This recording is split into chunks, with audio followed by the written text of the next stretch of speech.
Good evening.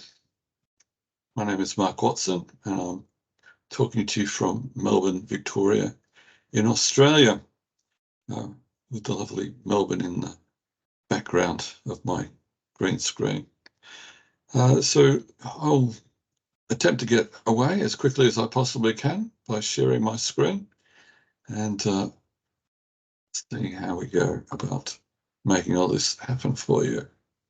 So move things aside. This is where I came unstuck last time. Hopefully I'm sharing my PowerPoint with you. So it now says that I'm sharing, so I shall continue apace. So thank you very much to MGM University Institute of Management and Research for the opportunity to talk on integrated strategic design for business. As I said, my name is Mark Watson.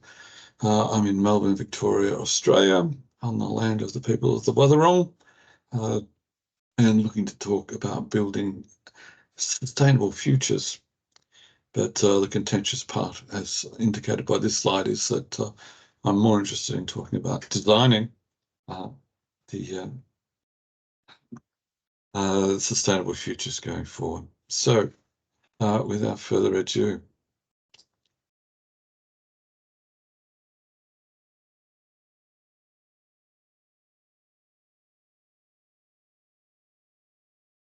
shall attempt to make my screen. Okay, go forward.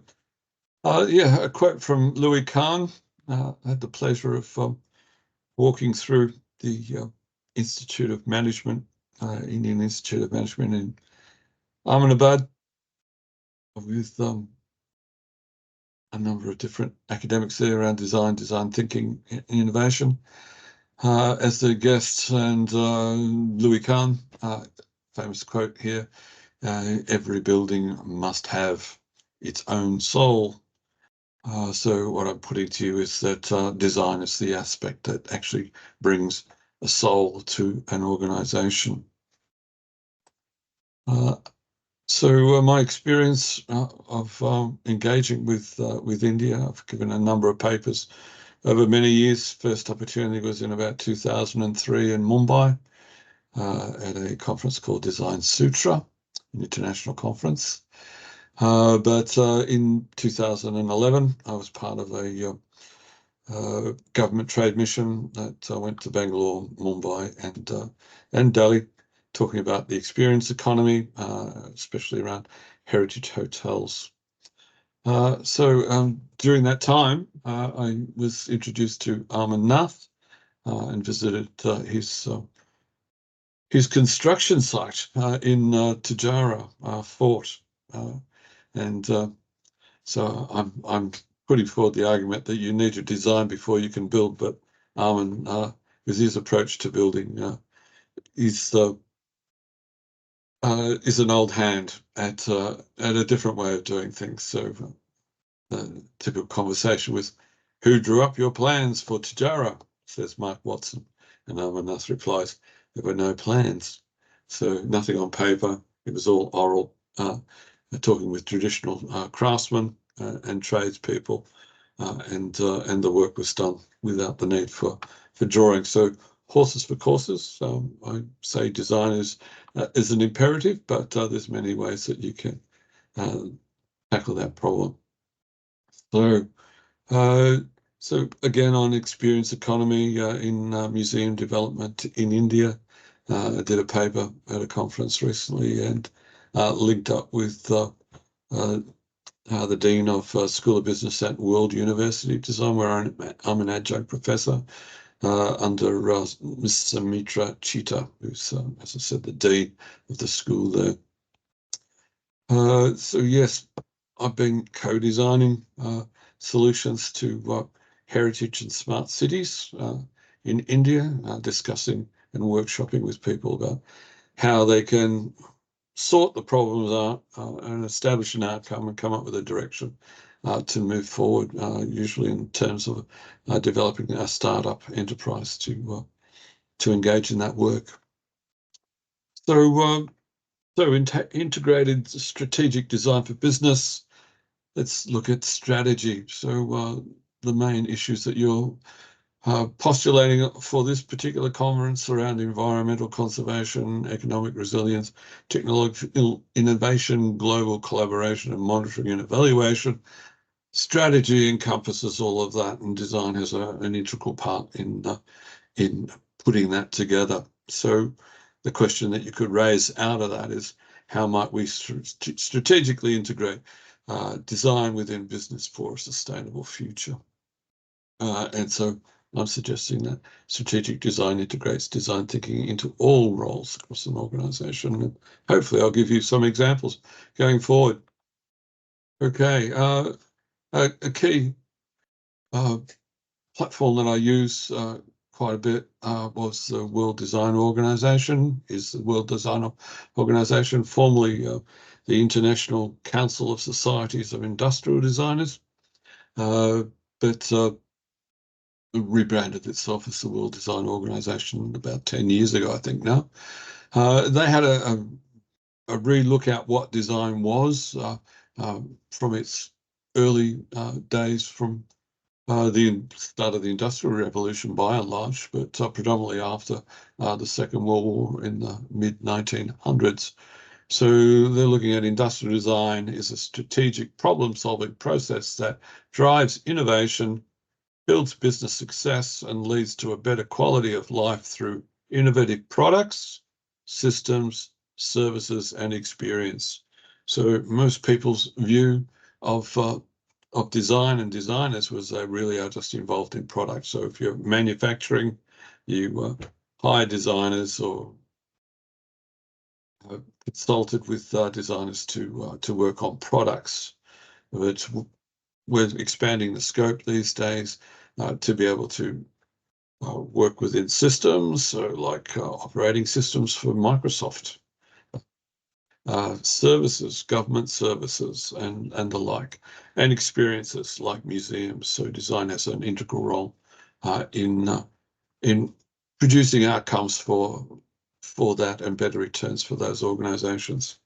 Notably with the World Design Organization, another prominent Indian in Pujana Vice, who was former director of National Institute of Design, largely based out of Ahmedabad, but it's now doing work with CII, promoting design across India.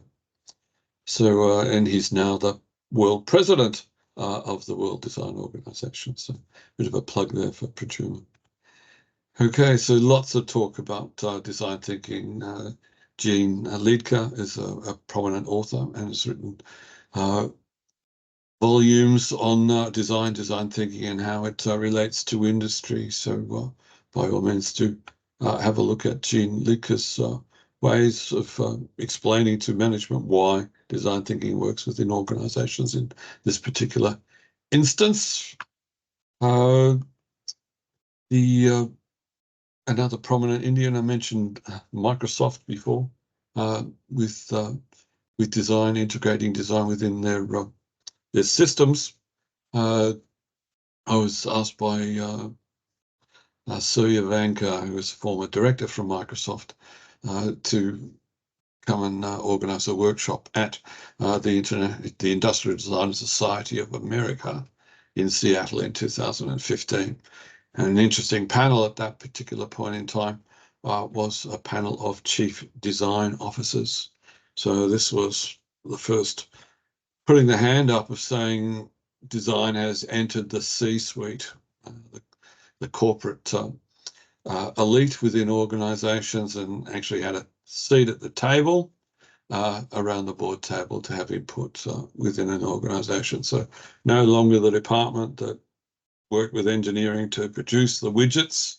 They're now at the board table talking strategy and bringing their skills and innovation to an organization.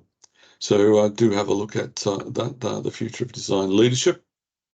It was moderated by Thomas Lockwood. So some integrative design, lots of writings on that, largely from Stanford. Here's Nadia Rumani is writing on how social sector organizations can integrate human-centered, systems-minded, strategy-aligned, and equity-driven approaches for greater impact. So everyone's looking to see how design can to make that happen.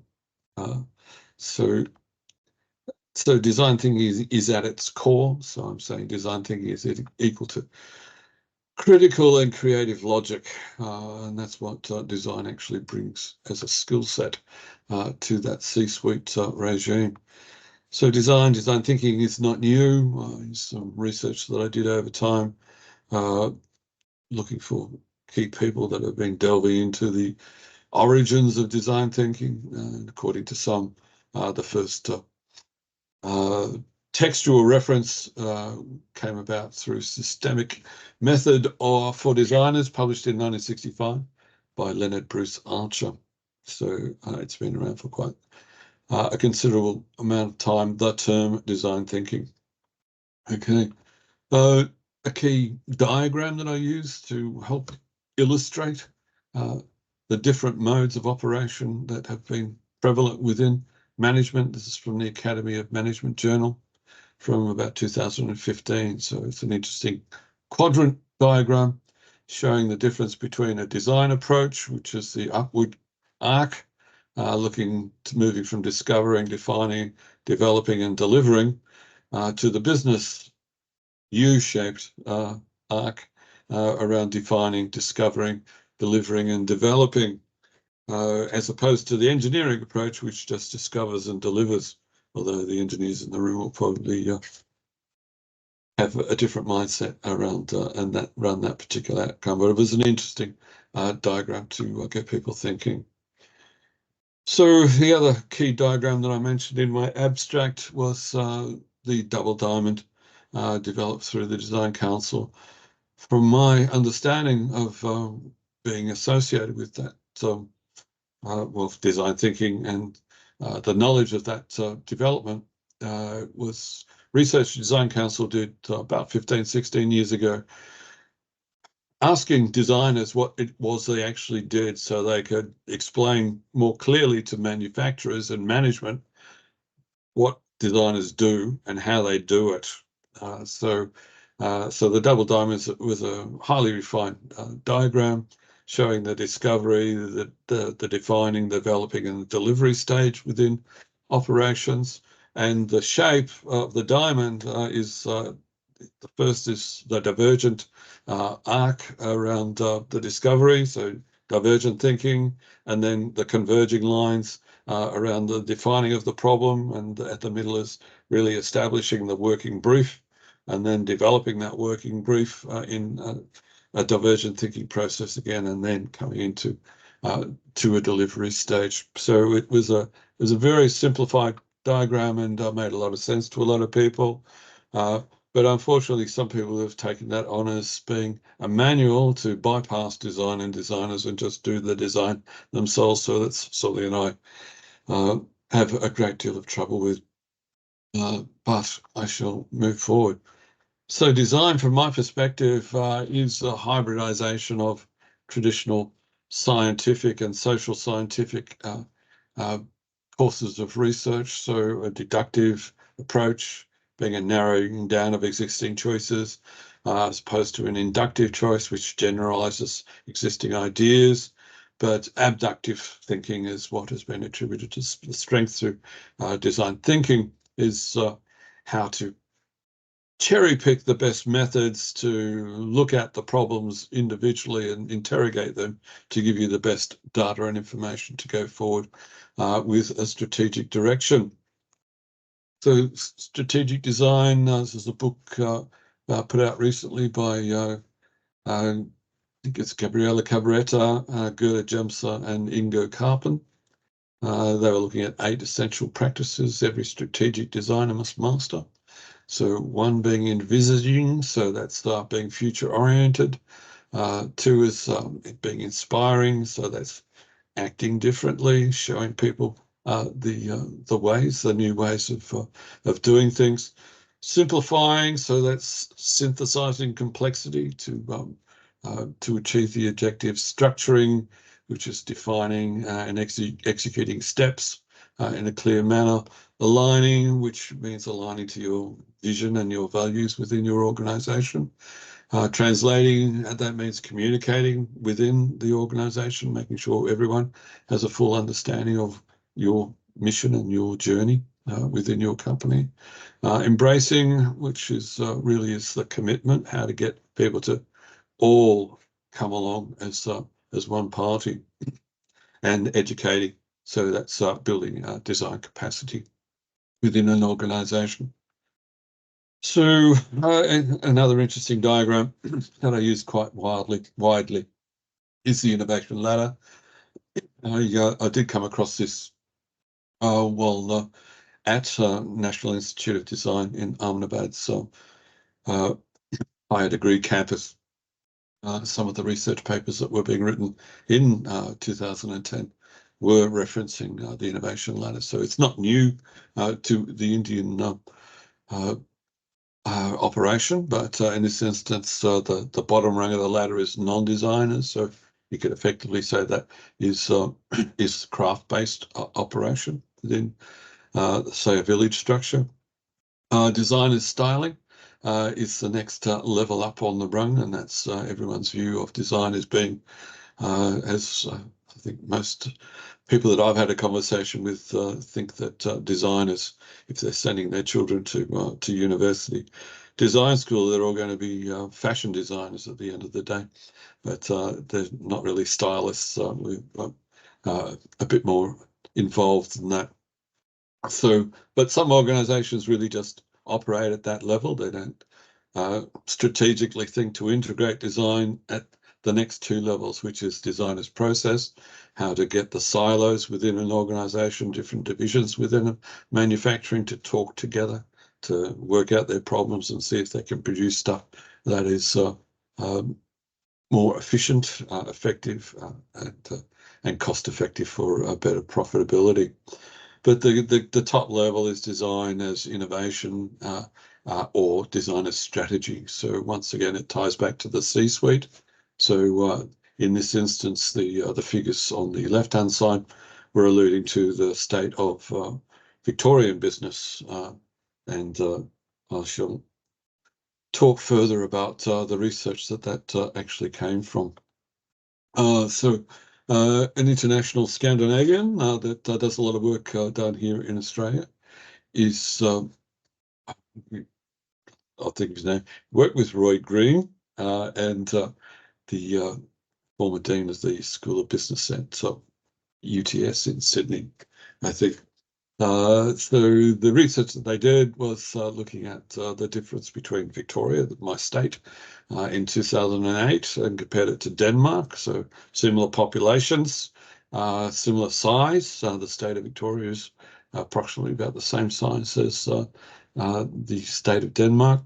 But if you take the top level of strategy, 4% of Victorian C-suiters had an idea about how design integrates within strategy in their decision making, whereas in Denmark they had 21%. So things have changed since then. We're talking about 15 years on from that particular research, but it's an interesting snapshot in time. It's something to be considered around how to classify how design is appreciated across organizations and effectively their design maturity. So, which I'll talk about later. So my research came about through research with the University of Melbourne here in Victoria, and we're looking at the valuing of design around design management, how to get managers within organizations to better utilize designers more effectively in the traditional aspects of design that was in product development alone. So an interesting research at that point in time was done by Herdenstein and Platt from 2001, and it was done for the Design Management Institute. And that was interesting research, but effectively that was the first step on a major change platform that emanated from the Design Management Institute around design maturity. So Once again, it was research that was instigated by Sir Ivanka, I believe, from during his role at Microsoft, working with Design Management Institute to put values on that, come out with a system to assess values, and effectively they were measuring it against performance in the stock market. So the S&P index in this instance, over a period of time from 2003 to 2013, those people had design-centric organizations, thought strategically with design, outperformed their competitors in the on the stock market by 228% as the metric. So people have been trying to use the dollar value to encourage management to embrace design and work with it effectively across an organization. So once again, McKinsey came on board late, actually, and bought out a design consultancy in around about 2015, 2016, and started to produce the same sorts of metrics for their customer base. So integration. How do we integrate design within organizations?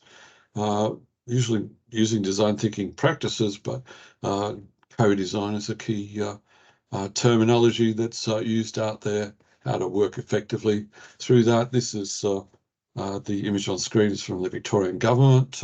Again, section on co-designing, talking about co-designing, bringing citizens and stakeholders together to design new products, services, and policies. So not just a case for organizations, as in companies and the like, but also for institutional customers and governments as well, and embracing integration of design thinking in a strategic manner. Something I always like to hark back on for a snapshot in Australia again was something called the Carbon Report, which came about through some research entitled Enterprising Nation, talking about the emerging senior management profile in Australia at that particular point in time. So the central column on this chart is looking at 1995. So when they say today, it's not today, it's 1995. But they were harking back to 1970s and projecting forward to 2010 at that particular point in time. So they were leaping forward 15 years from their 1995 position. But they're looking at the typical senior manager was largely an autocrat. In Australia, they were largely male. They were largely of Anglo-Celt or British Australian citizenship or origin, and they usually started as a messenger boy and rose through the ranks of an organisation to arrive at a senior management position in 1970. So they obviously started around about the mid-century in that instance.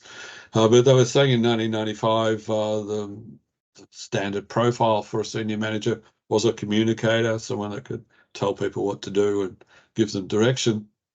But they were projecting forward 15 years and they're saying that the senior manager needed to be a leader and an enabler. And I think that that's still a case in point today in nearly 2025.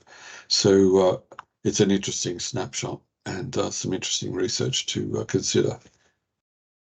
So when we're trying to integrate and come up with a strategy of how to integrate design within business, it creates tensions, and interesting article that appeared recently, again in Harvard Business Review, around identifying 7 tensions. So tension number 1, expert versus the learner. I'm paraphrasing that as the lone genius within an organization, and the individual that has the individual idea. And once again, it's that autocratic leadership style that I talked about previously. And the second about tension number 2 is the constant versus the adapter. Changing course is a strength within management. So if you see that you need to strategically change direction, you can be adaptive in that process.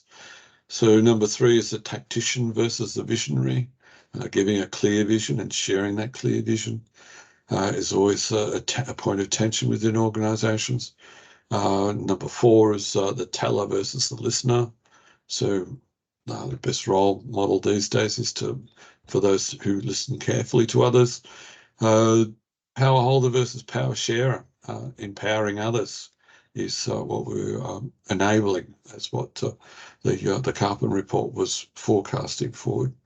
So the intuitionists versus the analyst, following the research is basically what I'm saying there. So design research, using the design methods, designing your design research tools to interrogate the subject, to give you the data to effectively communicate your direction to move forward. And lastly, the perfectionist versus the accelerator. So failing fast, don't hold on to something until you think it's absolutely finished, but get it out there and then rectify issues and progress accordingly.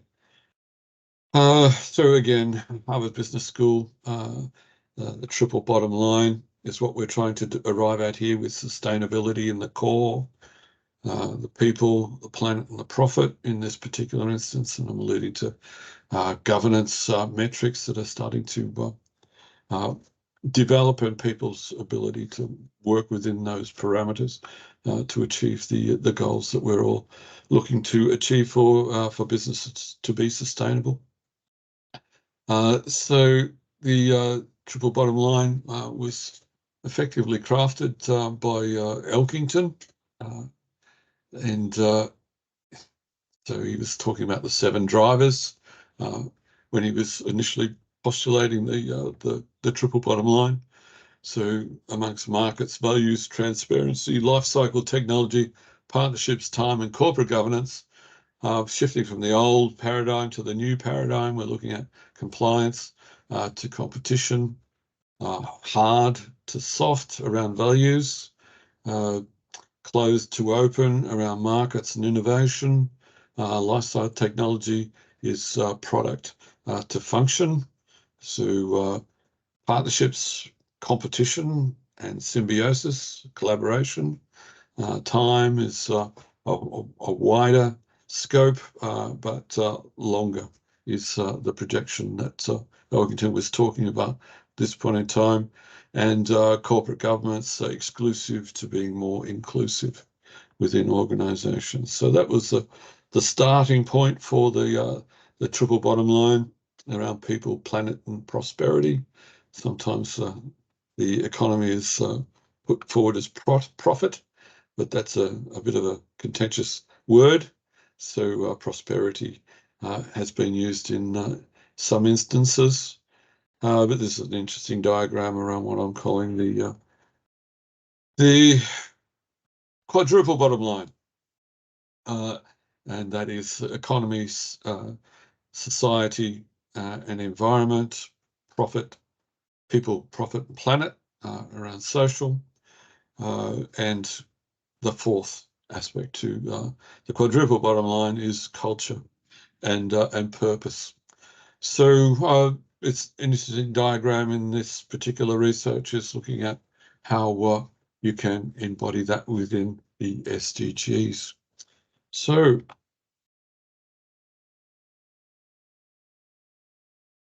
okay, so I'm coming to the end of my little talk for you. If I can get the last screen up. No, I'm not. Okay. Right here. So bit of a problem there. Okay, so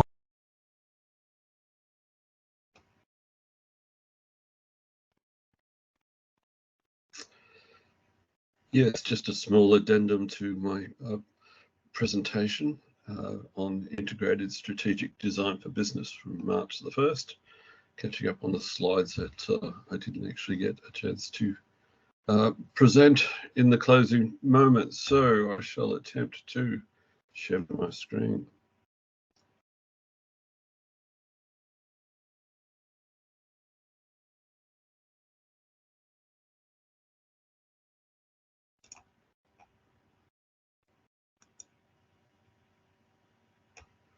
Okay, this is where I left off, looking at the quadruple bottom line around people, planet, profit, and purpose, but overlaid with the Sustainable Development Goals as an interesting attempt to navigate the space of sustainability in business.